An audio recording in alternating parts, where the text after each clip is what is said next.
आनंद कंद मर्यादा पुरुषोत्तम श्री सीताराम भगवान की जय। आनंद कंद लीला पुरुषोत्तम श्री वृंदावन बिहारी लाल की जय।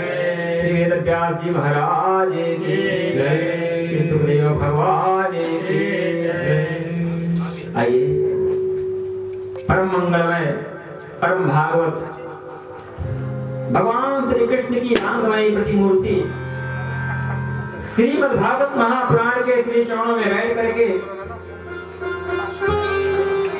श्रीमद् भागवत महापुराण के चतुर्थ दिवस में हम प्रवेश करते हैं।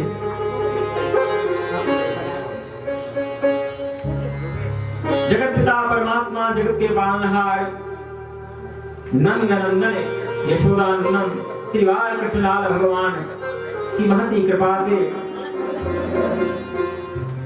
आज हमें परमात्मा के मंगल पावन प्रागट उत्सव की कथा श्रवण करने का परम सौभाग्य प्राप्त हुआ है। बंधुओं,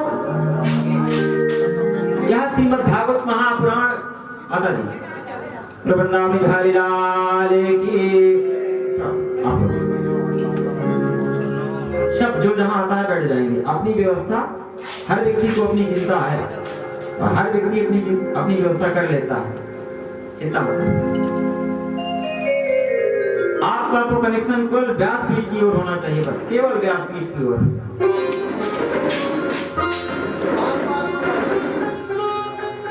बंधुओं, यह श्रीमद् भागवत महापुराण कोई ग्रंथ नहीं है, कोई पोथी नहीं है, कोई कहानी भी नहीं है।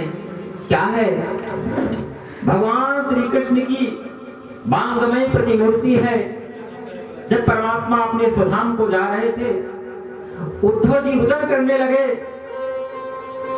उद्धव जी ने कहा, हे गोविंद, तुम्हारी याद आएगी, बातें करने का मन होगा, दर्शन करने के लिए नेत्र तरसेंगे, किससे बातें करूंगा, किसका दर्शन करूंगा? तेरी माधुर्यमय लीलाओं का चिंतन करने के लिए मैं किस गुरु के पास जाऊं, किस वेद का अध्ययन करूं? परमात्मा ने कहा, हे उद्धव, आप चिंता क्यों करते हैं? मैं तो जा रहा हूं, लेकिन आज के बाद तुम्हारी और मेरी मुलाकात, भक्त और भगवान की मुलाकात केवल मात्र श्रीमद् भागवत महापुराण में ही होगी। और देखते ही देखते मेरे परमात्मा एक रूप से श्रीमद् भागवत महापुराण में समाहित हो गए। प्रेम श्रीमद् भागवत महापुराण की, इसलिए तो कहा गया है, यत् फलं नास्ति तपसा न योगेन समाधिना तत्फलं लभते सम्यक् सप्ताहश्रवणो लभेत्। जो फल जब से प्राप्त नहीं होना है, तब से प्राप्त नहीं होना है, यज्ञ से प्राप्त नहीं होना है, अनेकानेक उपाय करने से प्राप्त नहीं होना है, सप्ताहश्रवणो लभेत्। 7 दिन श्रीमद् भागवत महापुराण की कथा को सुन करने से वह फल प्राप्त हो जाता है। क्योंकि यह अरे भागवत भगवान की आरती में यह पंचम वेद निराला है, नौ ज्योति जगाने वाला है। यह पंचम वेद जब राजा परीक्षित को गुरुदेव सुखदेव जी भगवान की कथा को सुन करा रहे थे, देवता बड़े लोभी और बड़े स्वार्थी होते हैं। आ गए, बोले गुरुदेव, बोले अमृत को आप ले लीजिए और अपने शिष्य परीक्षित को पिला दीजिए, और बोले जो भागवत रूपी अमृत है, भागवत रूपी जो कथा है वह हमको दे दीजिए। सुखदेव जी ने मालूम क्या कहा कि भागवत सबके भाग्य में नहीं है, भागवत का पात्र होना चाहिए। आप श्रीमद् भागवत महापुराण श्रवण करने के पात्र नहीं हैं।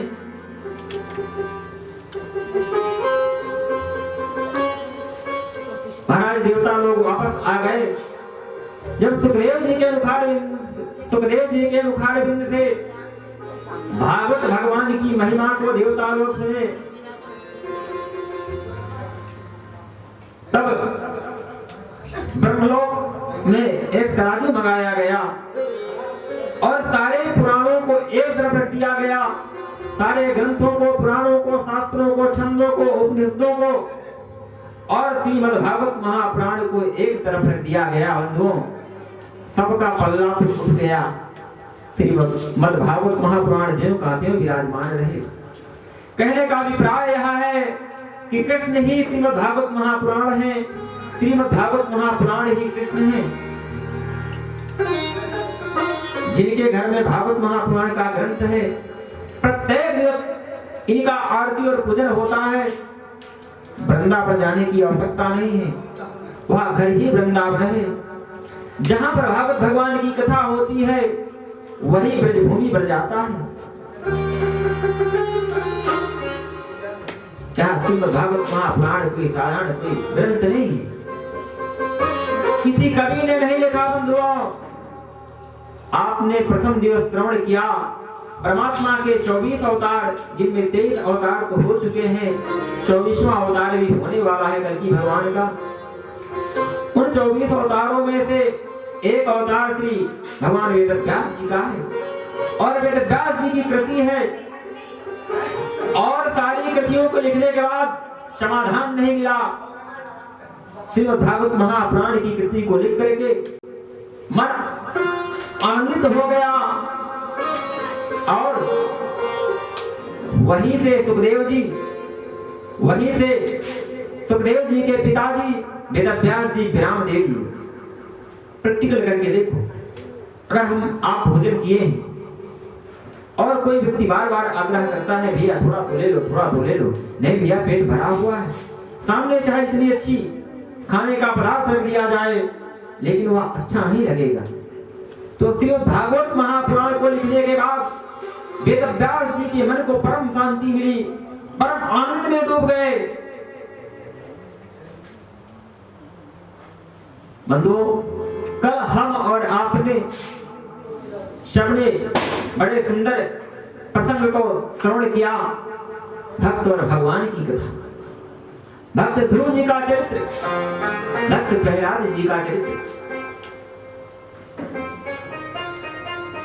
प्रहलाद जी ने परमात्मा से यही मांगा कि हे गोविंद, जिसको आप मिल जाएं फिर उसको किस वक्त की दरकार है। परमात्मा ने कितना अनुग्रह किया भक्त प्रहलाद पर। गुरुदेव सुखदेव जी के चरणों में राजा परीक्षित प्रश्न करते हैं, हे गुरुदेव, एक गज के ऊपर भी भगवान ने कृपा कर दिया। शायद किसी दिन आपन एक पंक्ति गाए थे कि राम जी बड़े दयालु हैं, कृष्ण जी बड़े कृपालु हैं। राम जी बड़े दयालु हैं, कृष्ण जी बड़े कृपालु हैं। परमात्मा न जाने किस रूप में दयानिधि रीझ जाए और परमात्मा साधन साध्य नहीं है जी, परमात्मा तो कृपा साध्य है। न जाने कब किस समय किस रूप में कृपा कर दे, साधन साध्य नहीं। साधन से परमात्मा कभी किसी को मिलेगा क्या? नहीं, परमात्मा तो कृपा साध्य है।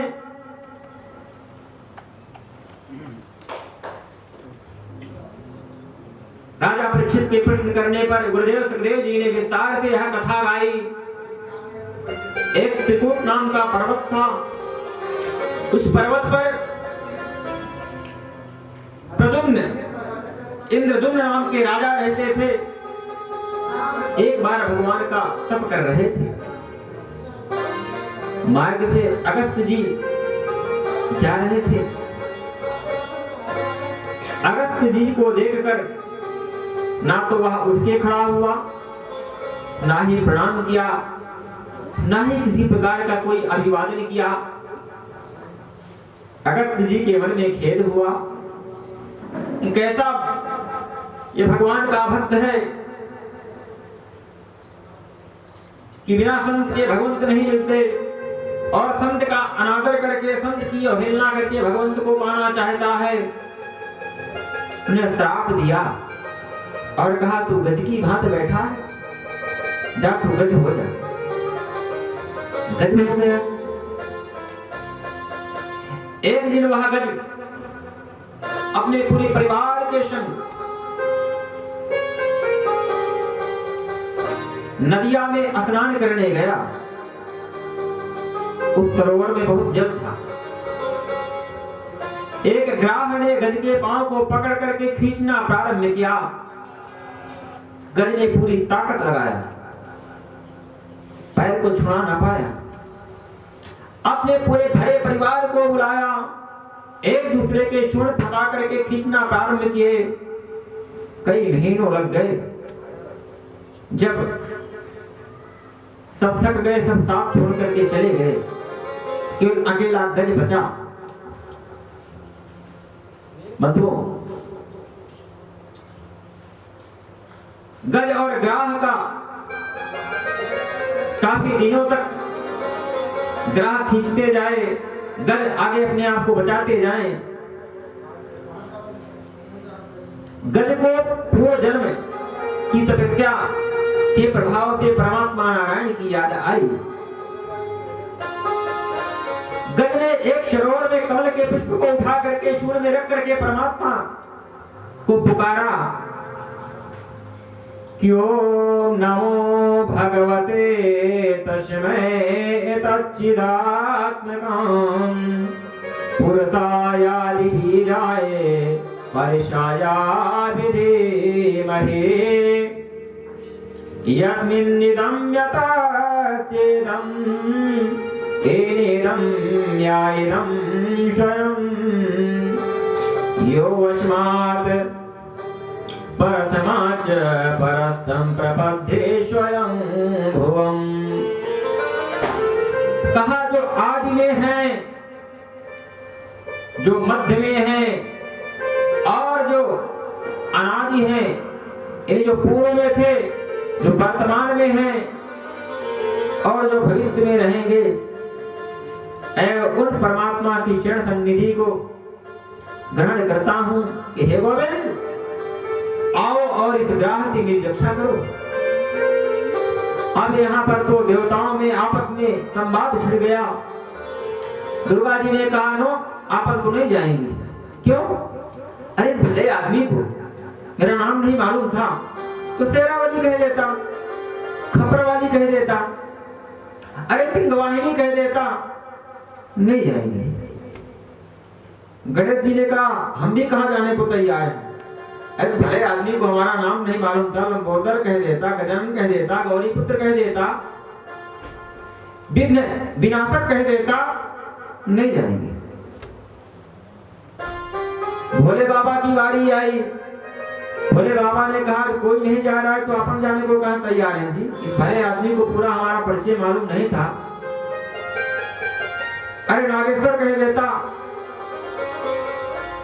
संसार में रहने वाले कह देता, और गौरी के पति कह देता, ओ गजानन के पिता और मेरी रक्षा करो कह देता, अरे भोले भंडारी ही कह देता, आपन तो इसकी रक्षा कर देते। एक एक करके जब परमात्मा ने देखा कोई नहीं पहुंच रहे हैं, परमात्मा तो समझ गए कि पूर्व में मैं था, वर्तमान में मैं हूं और भविष्य में भी मैं रहूंगा। एक पंक्ति याद आती है कि जब आपके जीवन में संकट आए, दुख आए, विपत्ति आए, जब आपका कोई साथ ना दे तो परमात्मा को पुकारना। मैं आपको सच्ची बात बताऊं, आज ही महाराज टेलर मिला है घर में, पंडितों को डांटते रहते हो, इसको ये कहते रहते हो। हमने कहा देखो जी, शासन करना है तो अनुशासन बहुत जरूरी है, और इन्हीं की कृपा ये मेहरबान है तो सब मेहरबान है। मैं दुनिया में सबसे कंप्रोमाइज कर सकता हूँ लेकिन मैं इनके संविधान में छेड़खानी नहीं कर सकता, और इनके संविधान में जरा भी छेड़खानी हुई तो मैं छोड़ने वाला नहीं किसी को।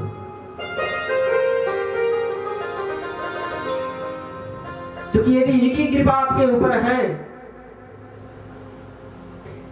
कि जा पर दया राम के होई, जा पर दया राम के होई, जा पर दया राम के होई, पिता पर दया करे सब कोई, पिता पर दया करे सब कोई, पिता पर दया राम के होई, जा पर दया राम के होई, पिता पर दया करे सब कोई। पिता पर दया करे सब कोई।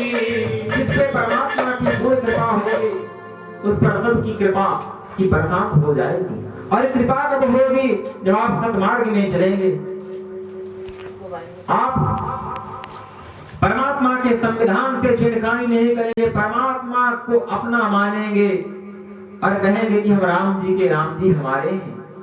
जीवन में जो आपका कोई इष्ट मित्र कुटुंब परिवार कोई साथ ना दे, और ना कोई इष्ट है, ना कोई मित्र है, ना कोई कुटुंब है, ना कोई परिवार है, घर का बड़ा पूरा परिवार था, साथ छोड़ करके चला गया ना, जब कोई ना हो, एक पंक्ति याद रखना आप, और इस पंक्ति को सब लोग गाइए और गाते रहा करें निरंतर कि जब कोई न हो अपना होशिया राम कहा करना, जब कोई न हो अपना सिया राम कहा करना, जब कोई न हो अपना सिया राम कहा करना, जब कोई न हो अपना सिया राम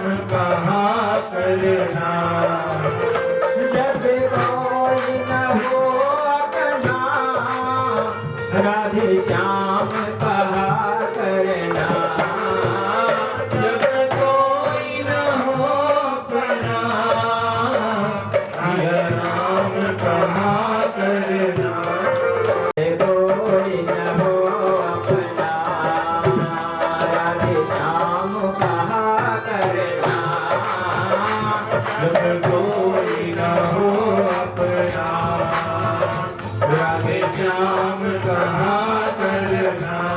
पूरा परिवार सबने गज का साथ छोड़ दिया, और जो देवी देवता थे भी सब साथ छोड़ दिए। उसको गुमान था अपने परिवार का, अपनी पत्नी हथनी के ऊपर गुमान था, पुत्रों के ऊपर गुमान था, परिवार के ऊपर गुमान था, कोई साथ नहीं दिया। तब मेरे परमात्मा ने गरुड़ से कहा, गरुड़ जल्दी चलो, मेरा भक्त संकट में है। गरुड़ जी को भी अभिमान आ गया। गरुड़ जी ने मालूम क्या कहा, गोविंद अरे जब मैं चलूंगा, जब मैं तैयार हो जाऊंगा तभी तो चलूंगा। और गरुड़ को मालूम था कि बिना मेरे तो विधाता जाएंगे नहीं। परमात्मा ने कहा लो कर लो बात। परमात्मा जब तक गरुड़ सर ढक करके तैयार हो रहे थे, परमात्मा पहले ही पहुंच गए।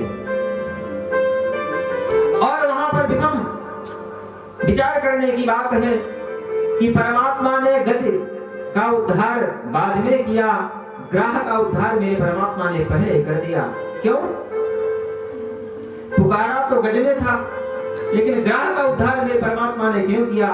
क्योंकि परमात्मा का भक्त था गज, और गज के पांव को पकड़ रखा था ग्राह। ये दाशानुदाशो भावितास्मे भूयः मरः यस्मरेता सुपतेर्गुणस्ते। कल हम लोगों ने वृत्तासुर के प्रसंग को सुना। वृत्तासुर ने यही कहा कि गोविंद आप मुझे अपने दासों का दास बनाइए। परमात्मा का दास कौन? गज। और गज के पांव पकड़ रखा था कौन? ग्राह। परमात्मा के हाथ से चक्र छूटा और वह चक्र जा करके ग्राह के शरीर से धड़ को अलग कर दिया।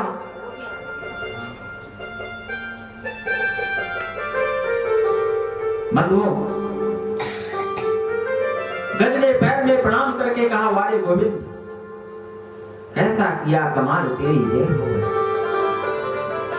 और जीवन में जब भी किसी को अभिमान आता है, अभिमान का मेरे परमात्मा भक्षण करते हैं। एक बार सुदर्शन चक्र को अभिमान आया कि प्रभु, अच्छा आप ये बताओ, आज तक आपने जिसको इशारा किया है मृत्युदंड दिया हो कि नहीं?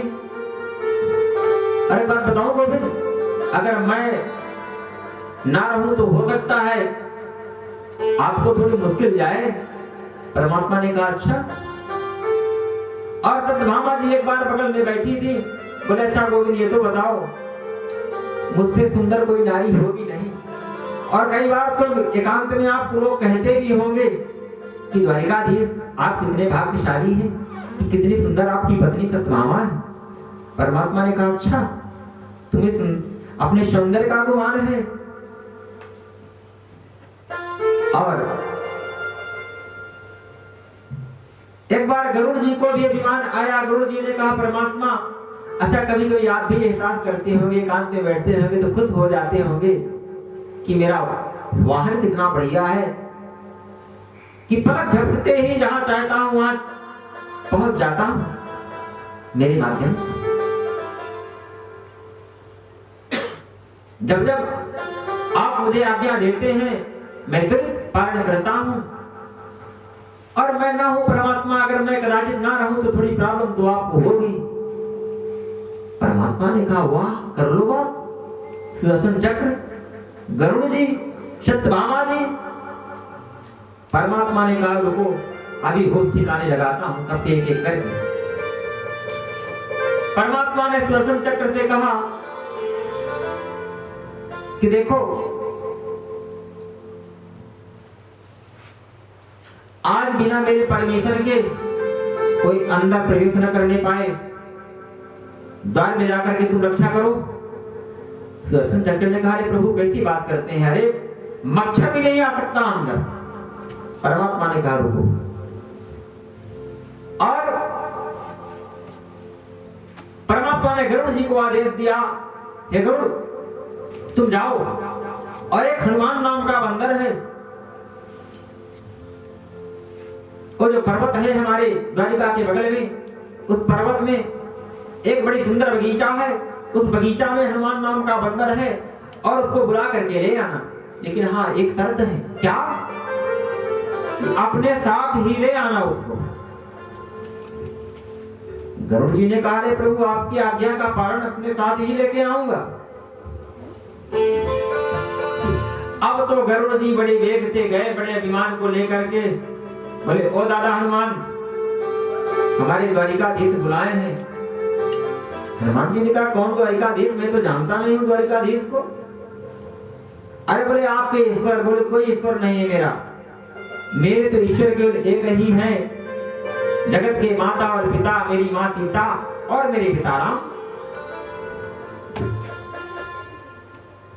गुरु जी ने कहा तो फिर वही राम जी ही तो आए हैं द्वारिकाधीश बन करके, और वही आपको बुला रहे हैं। बोले तब तो चलूंगा,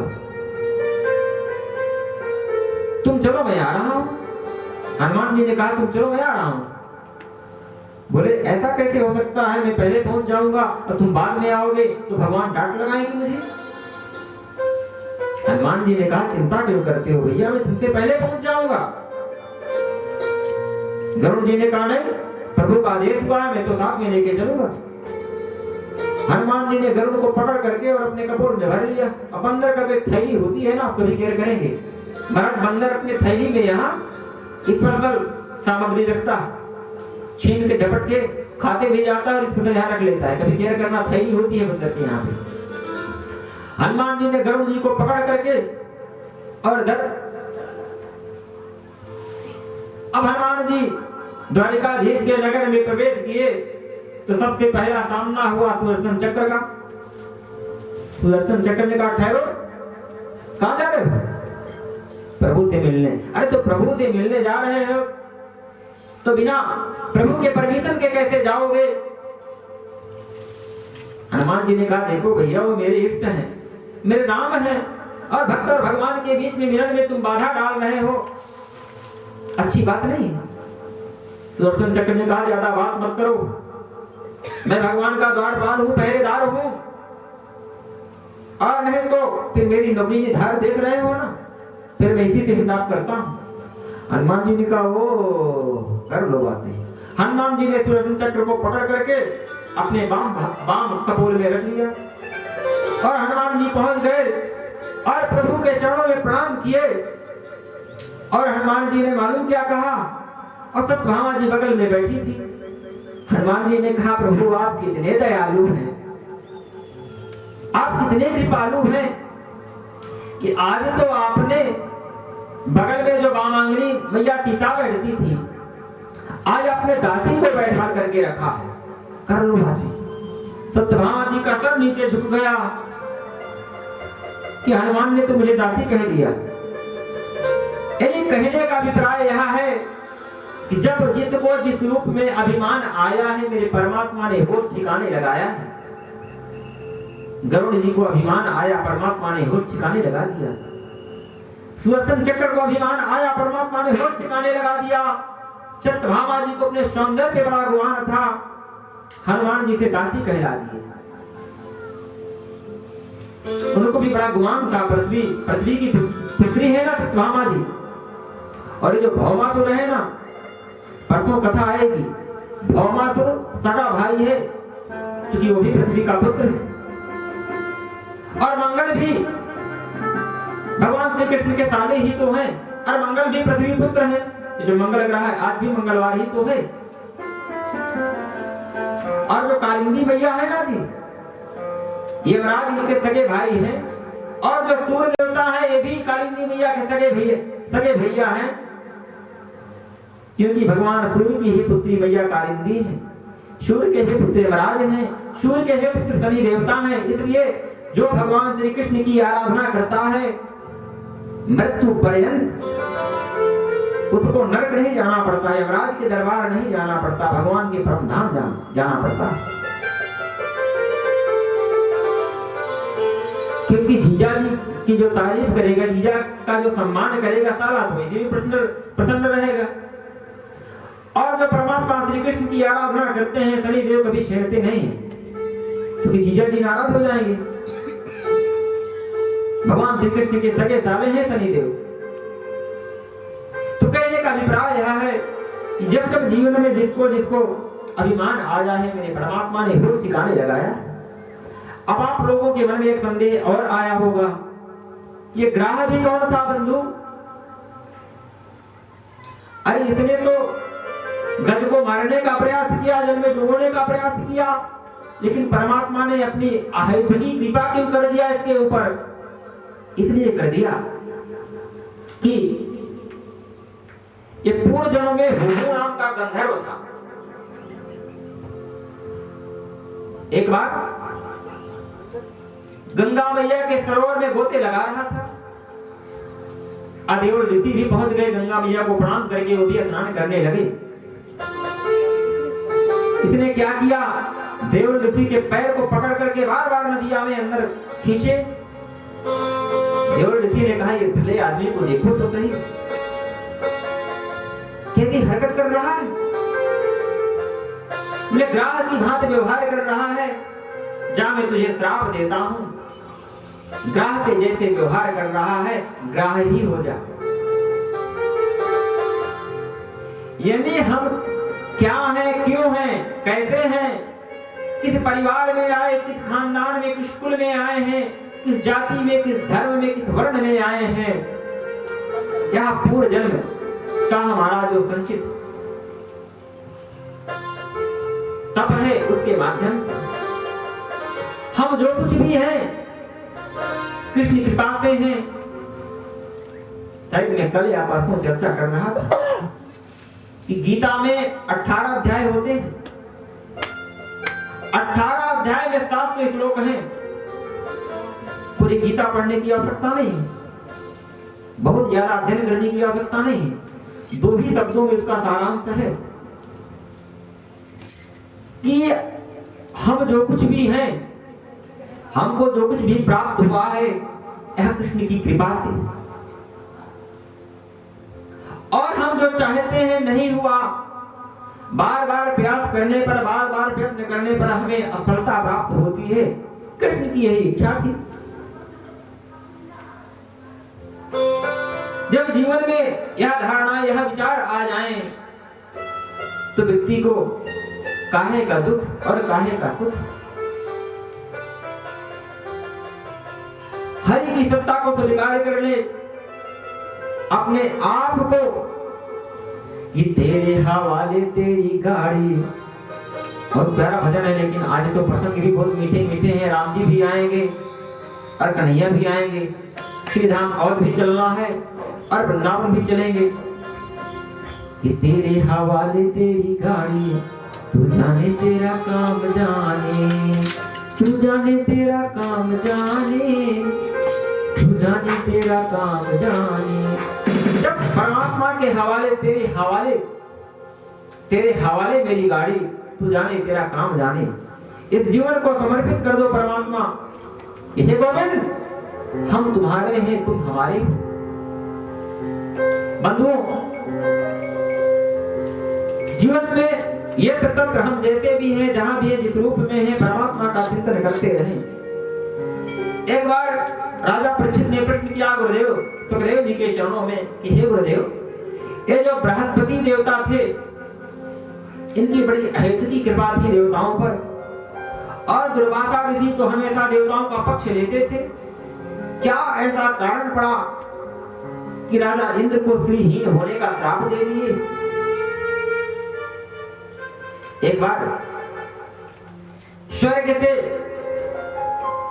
प्रभु दुर्वासा ऋषि आ रहे थे, मार्ग में राजा इंद्र मिल गए। दुर्वासा जी को देवताओं ने जो माला पहनाई थी, जैसे आप मुझे माला पहनाते हैं, ऐसे जो दुर्वासा जी का देवताओं ने स्वागत किया था, वही माला उतार करके राजा इंद्र को आशीर्वाद स्वरूप में दुर्वासा जी ने पहना दिया।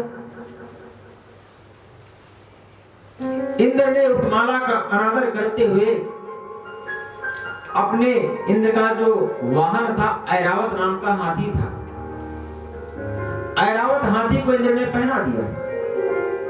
दुर्वासा जी ने कहा, अच्छा, मुझे स्वर्ग में सम्मानित किया गया वह माला कितनी अमूल्यवान है, इसका कोई मूल्य नहीं है, और मैंने तुमको आशीर्वाद रूप में दिया, तुमने इसकी अवहेलना किया।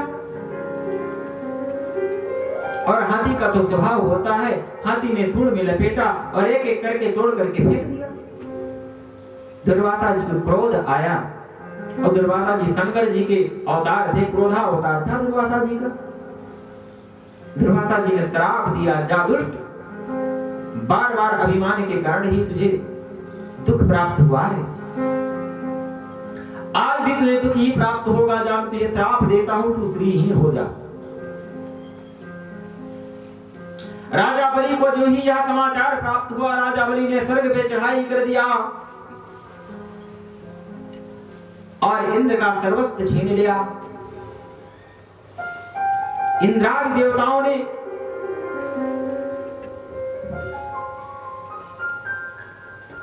ब्रह्मा सहित इंद्र, वरुण, सूर्य, चंद्रमा, पवन, अग्नि, ब्रह्मा सहित सब परमात्मा नारायण के श्री चरणों के समीप गए, परमात्मा नारायण के श्री चरणों का वंदन करते हैं। यह गोविंद, हम बार बार दैत्यों से पराजित हो जाते हैं, बार बार दैत्य हमारी संपत्ति को छीन लेते हैं, हर समय हर पल में भयभीत रहता हूं। इंद्र ने निवेदन किया, कब मेरा सिंहासन डुल जाए, आप ऐसा करें कि हमेशा हमेशा के लिए यह समस्या मेरी दूर कर दे गोविंद। परमात्मा ने कहा कि तुम इस समय ब्राह्मणों के क्रोध से, ब्राह्मणों के कुपित होने के कारण तुम्हें बार बार दुख प्राप्त हो रहा है, और दैत्यों के ऊपर उनके गुरु शुक्राचार्य जी की महती कृपा है। तुम एक काम करो, देव और दानव मिल करके समुद्र का मंथन करो।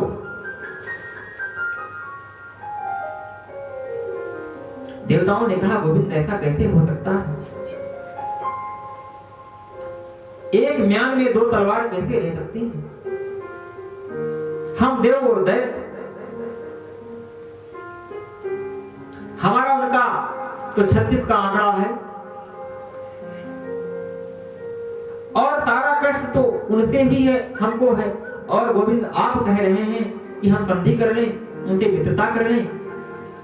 परम प्रभु परमात्मा ने कहा देखो, जब कोई कार्य बनाना है ना, देखो राजनीति की जो उत्पत्ति हुई है ऋग्वेद से हुई है। भगवान श्री कृष्ण ने पूरी महाभारत को राजनीति करके, राजनीति के माध्यम से पूरी महाभारत को परमात्मा ने करा दिया और धर्म की विजय हुई, अधर्म का विनाश हुआ। धर्म यानी पांडव, अधर्म यानी दुर्योधन। और जहां पर धर्म होता है वहीं पे मेरे परमात्मा रहते हैं। गोविंद ने कहा देखो, कोई कार्य को बनाना है तो संधि कर लो, क्या दिक्कत है, प्रॉब्लम क्या है? देवताओं ने कहा ठीक है प्रभु, यदि आपकी आज्ञा है तो हम पालन करेंगे। देव और दानव मिलकर के समुद्र मंथन की योजना बनाए।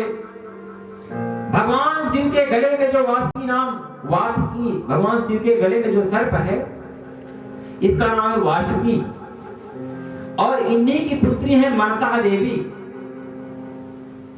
कई बार लोग काल सर्प योग से पीड़ित रहते हैं ना, तो जो भगवान शिव के गले में वासुकी नाग हैं, इन्हीं की पुत्री है मनता देवी। मनता देवी स्तोत्र का पाठ कराएं, काल भैरव स्तोत्र का पाठ कराएं, 9 नागेश्वर का पूजन करें, राहु केतु का जप कराएं, यथा परिवेश संख्यात्री महामृत्युंजय का जप कराएं और रुद्राभिषेक कराएं। यह सब एक साथ ही हो जाता है। और बहते हुए जल में नाग नागिन के जोड़े को प्रवाहित कर दें, परम आनंद की प्राप्ति होती है। और काल सर्पयोग से घबराना नहीं चाहिए। अरे काल सर्पयोग तो भगवान श्री कृष्ण को भी था, कर लो बातें। भगवान श्री कृष्ण की भी कुंडली बनी थी, भगवान राम की भी कुंडली बनी थी।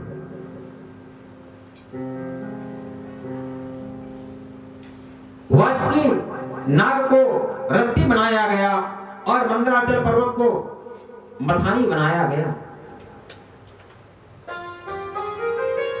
और जब परमात्मा ने देखा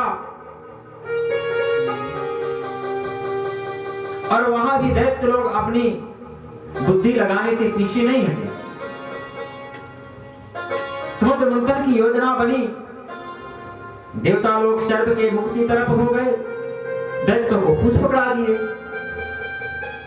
दैत्यों ने कहा तो अच्छा, हम पूछ की ओर खड़े हो जाएं और आप फल की ओर, ऐसा हो नहीं सकता है।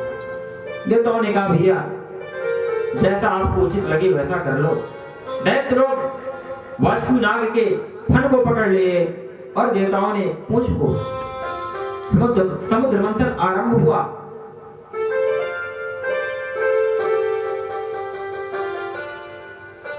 मंदराचल पर्वत समुद्र मंथन करते समय समुद्र में डूबते जा रहा था। भगवान ने कच्छप अवतार लेकर के मंदराचल पर्वत को धारण कर लिया। और जब मेरे परमात्मा ने देखा कि देव और दानव समुद्र का मंथन करते करते थक गए हैं, परमात्मा ने स्वयं अजित भगवान का अवतार लेकर के समुद्र मंथन किया। प्रेम से बोलो अजित भगवान की। अब बंधुओं समुद्र का मंथन हुआ। समुद्र मंथन से हलाहल नाम का विष निकला। वह इतना ज्वलंत था कि देव और दानव जलने लगे। ब्रह्मा जी ने कहा चिंता क्यों करते हो, अरे विष पीने की हैबिट तो भूत भावन भगवान भोलेनाथ की है, उन्हीं के चरणों में चलते हैं, निवेदन करते हैं, जिसका पान कर जाएंगे। सब लोग, सभी देवता ब्रह्मा जी के साथ भगवान शंकर के चरणों में निवेदन करते हैं कि देव देव महादेव भूतात्मन भूत भावन त्राहिनः शरणापन्नं त्रैलोक्य दहनादिशात् त्वमेकः सर्वजगत् ईश्वरो बन्धमोक्षयोः तं त्वमर्चन्ति कुशलाः प्रपन्नार्तिहरं गुरुम्। भगवान शंकर तो बड़े दयालु हैं। शंकर जी ने कहा कोई बात नहीं, यदि हलाहल नाम का विष पीने से यदि आपका संकट दूर हो रहा है, आपका कष्ट दूर हो रहा है, तो मुझे कोई प्रॉब्लम नहीं। लेकिन वहां समझने की बात है, शंकर जी जब विष का पान कर रहे थे उस समय शंकर जी कोई याद आई कि मेरे हृदय में तो राघवेंद्र सरकार विराजमान है, बैठे हैं। यदि मैं इस विष का पान पूरा कर जाऊंगा तो मेरे नाम को कष्ट होगा। भगवान शंकर विष पान करते समय अपने हृदय तक नहीं ले गए, अपने कंठ में ही विष को रोक लिए। इसलिए भगवान शिव का एक नाम पड़ा नीलकंठ। प्रेम सुनो नीलकंठ भगवान की। आप दशहरा आता है ना, दशमी आती है जिसको विजय दशमी बोलते हैं। यहाँ छत्तीसगढ़ में वो क्या देते हैं, वो एक दूसरे को भेंट में क्या देते हैं, वो गांव में सोनपत्र। यहाँ सोनपत्र की प्रथा कब से चालू हुई बता दो, जानना चाहते हैं? एक बार क्या हुआ, प्रभु श्री राम को जब वनगमन गए थे तो मैया सीता का श्रृंगार नाना प्रकार के पुष्पों से प्रभु श्री राम कर रहे थे। वही बैठे थे, प्रभु की दृष्टि पड़ी एक वृक्ष पे। वह वृक्ष बड़ा हरा भरा था, सोनपत्र बड़ा हरा भरा होता है, सुंदर। भगवान ने तोड़ करके और मैया सीता के केशों पे लगाया और कहा सीते अच्छा लग रहा है ना। माँ सीता ने कहा प्रभु बहुत अच्छा लग रहा है ये, और बहुत इसमें निर्मलता भी है, कोमलता भी है और बड़ा सुंदर है, हरा हरा लग रहा है और शीतलता भी प्रदान कर रहा है। तो प्रभु ने कहा तो कुछ तो आशीर्वाद दे ही दो इसको आप। तो मैया सीता ने कहा जाओ, आज से इस सोनपत्र की यह महिमा होगी, एक दूसरे को जो भेंट करेंगे विजयदशमी के दिन, आपका स्मरण करके प्रभु उनको विजय की प्राप्ति होगी और आपस में सामंजस्य स्थापित रहेगा, धन की वृद्धि होगी, जीवन में कुशल और मंगल होगा। तब से यह सोनपत्र की प्रथा चल रही। क्या फिर से बोलिए सोनपत्र।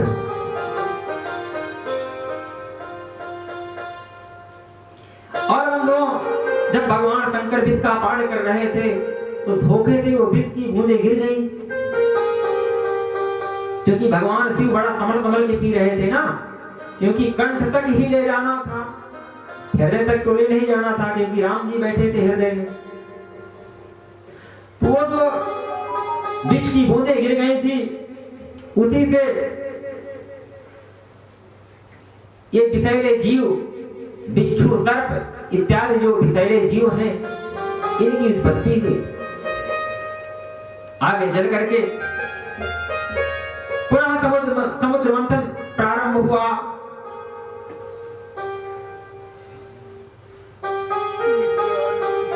उससे सबसे पहले धन्वंतरी भगवान का प्राकट्य हुआ। प्रेम तो धन्वंतरी भगवान की। धन्वंतरी भगवान बहुत सारे धन को लेकर के प्रकट हुए, औषधियों को लेकर के प्रकट हुए। ये धनतेरस आती है ना दीपावली के जस्ट 3 दिन पहले, इसको त्रयोदशी बोलते हैं। 13 भैया छोटी दीपावली है। धन्वंतरी भगवान का जिस घर में पूजन होता है उस घर में धनदान की हमेशा वृद्धि होती है।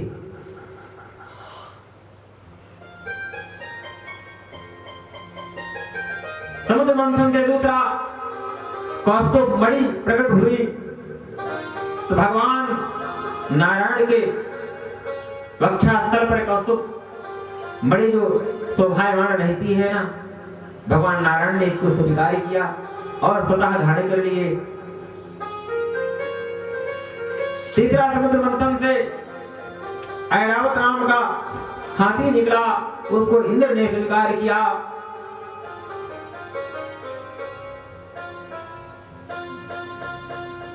और स्वयं जगत जननी जगदम्बा परम्मा ब्रह्म अर्धांगिनी शक्ति मां लक्ष्मी जी प्रकट हुई। परमात्मा का उन्होंने पाणी ग्रहण किया। प्रेम हो लक्ष्मी मैया की। अब अमृत प्रकट हुआ। अब जो ही अमृत प्रकट हुआ, देव और दानवों में युद्ध छिड़ गया। देवता अपनी तरफ खींचे और दैत्य अपनी तरफ खींचे और 4 बूंदें गिर गई धोखे से। दैत्य अपनी तरफ खींच रहे थे, देवता अपनी तरफ खींच रहे थे, 4 बूंदें टपक गई। 1 बूंद गिरी हमारे मेरी जन्मस्थली प्रयागराज में, 1 बूंद गिरी हरिद्वार में, 1 बूंद गिरी उज्जैन में और चौथा नासिक में ना 1 बूंद नासिक में गिरी। 4 जगह 4 बूंदें गिरी। तभी से कुंभ प्रारंभ हुआ। समुद्र मंथन से जो अमृत निकला था, 4 जगह बूंदें गिरी। क्या क्या कोई बता सकता है? तो आप लोग तो कोई पूछेगा महाराज जी ने क्या कथा सुनाया, तो आप लोग तो नंबर 1 प्रयागराज। प्रयागराज की याद इसलिए आती है कि मेरी जन्मभूमि है ना प्रयागराज कि गंगा बड़ी गोदावरी। प्रयागराज की महिमा कि गंगा बड़ी गोदावरी, तीरथ बड़ा प्रयाग कि सबसे बड़ी अयोध्या, जहाँ राम जी लियो अवतार। आप पूरे ब्रह्मांड के तीर्थों में घूम करके आ जाओ और मेरी जन्मस्थली प्रयाग यदि आप नहीं गए तो कहीं नहीं गए, क्योंकि तीर्थों का गंगा जमुना सरस्वती का संगम वही है। और तीर्थों के जो राजा हैं प्रयाग हैं। और जितने भी तीर्थ हैं ना दुनिया में, सुन लो भैया, तीर्थ राज प्रयाग राजा है, ये सबसे कर लेते हैं। जैसे राजा प्रजा से कर लेता है ना, इस प्रकार सभी तीर्थ लोग जा करके हमारे तीर्थ राज प्रयाग में हाथ जोड़ करके निवेदन करते हैं, सरकार कर ले लो, समय आ गया है आपका।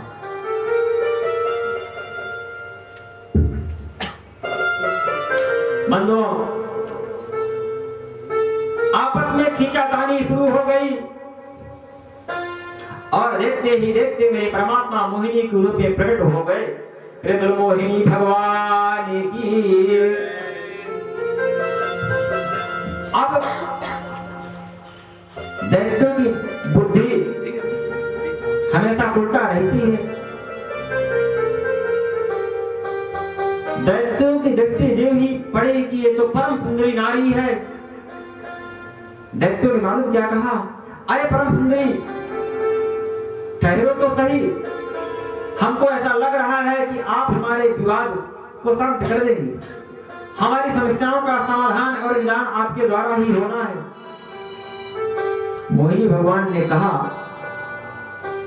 कि मेरे पिता का नाम क्या है, मेरी माता का नाम क्या है, मैं किस कुल की हूँ, किस खानदान की हूँ, कहाँ मेरा जन्म हुआ है, क्या मेरा गोत्र है, क्या मेरा नाम है। आपके मन में यह चेष्टा नहीं हुई। और एक अबला स्त्री का विश्वास करना तो बहुत बड़ी भूल होती है।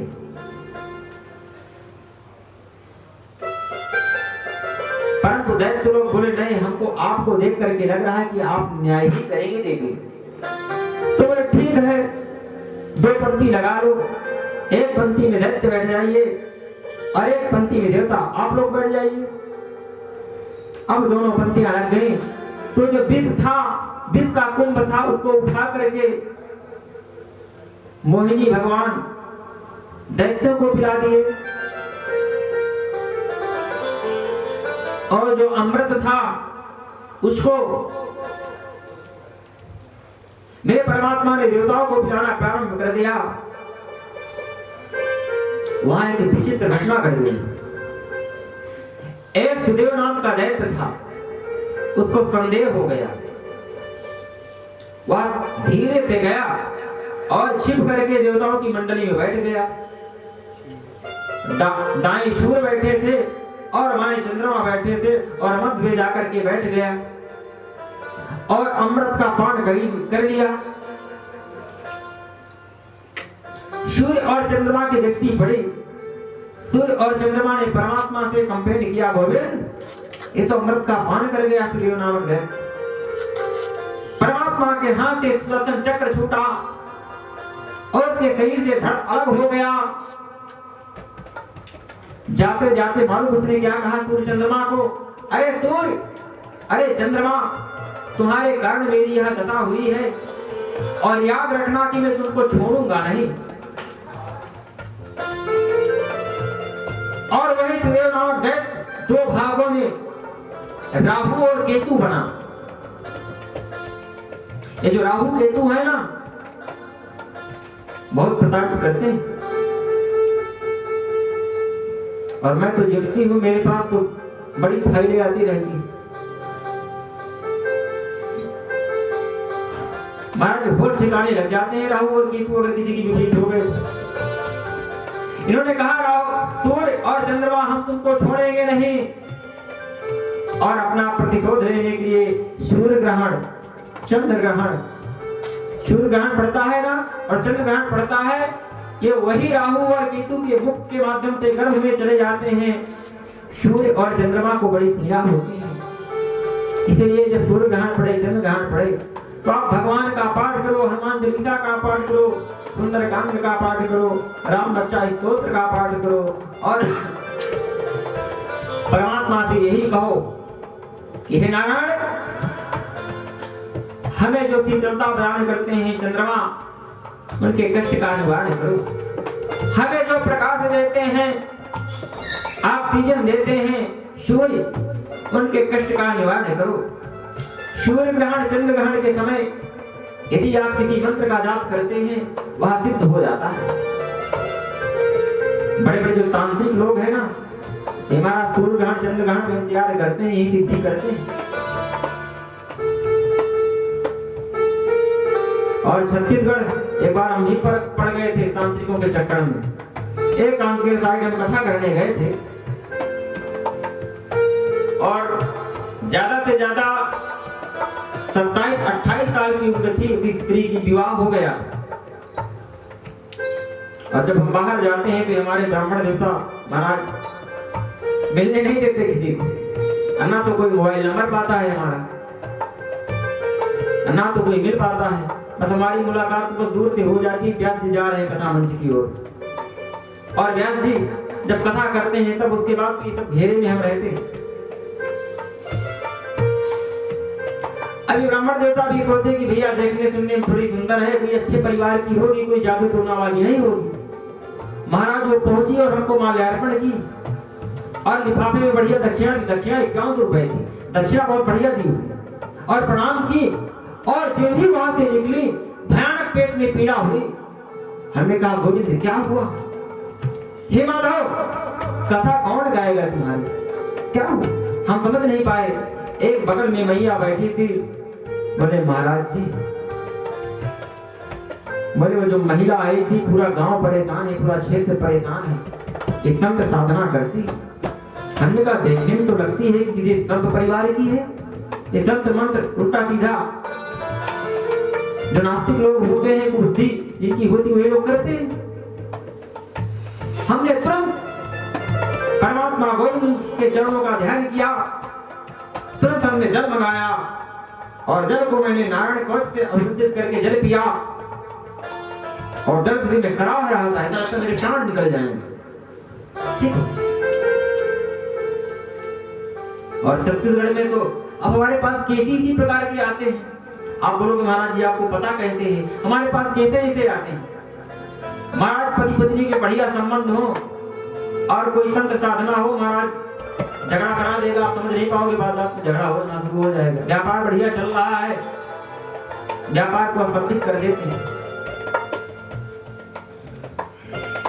आप आपके पहने हुए वस्त्र को पा जाएं, फिर देखो उल्टा कर देंगे आप।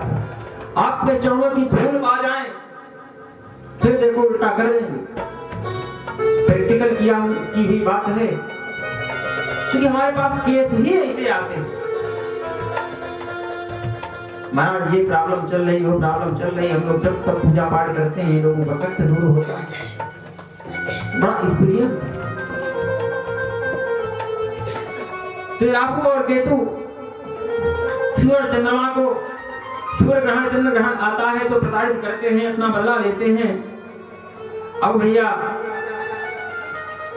देवताओं को अमृत पिला करके मोहिनी भगवान ने बलवान बना दिया। और इधर अब शंकर जी तो कहां मानने वाले जी। अरे प्रभु का अवतार हो, प्रभु का जन्म हो, शंकर जी शांत कहां बैठने वाले। शंकर जी ने कहा, देखिए टेलीफोन पहले भी था जी, मोबाइल पहले भी थे, लेकिन पहले वाले जो मोबाइल थे ना उनमें रिचार्ज नहीं कराना पड़ता था। नेत्र को बंद किए बातें हो जाती थी। शंकर जी ने नेत्र बंद किया। अरे बोले गोविंद, बोले आपका मोहिनी अवतार हुआ है। बोले जी, बोले सारे अवतारों का मैंने दर्शन किया और मोहिनी अवतार का मैंने दर्शन नहीं किया, मेरे मन में व्याकुलता हो रही है। भगवान ने कहा, देखो ये मोहिनी अवतार जो मेरा है अच्छे अच्छों को विकृत कर देता है और अच्छे अच्छों को अपने सौंदर्य के माध्यम से आकर्षित कर लेता है। आप ना करो तो अच्छा रहेगा। भगवान शंकर ने कहा कि गोविंद ऐसा तो हो नहीं सकता कि मैं आपका दर्शन ना करूं। भगवान ने कहा तो ठीक है, कर ही लो दर्शन मेरा।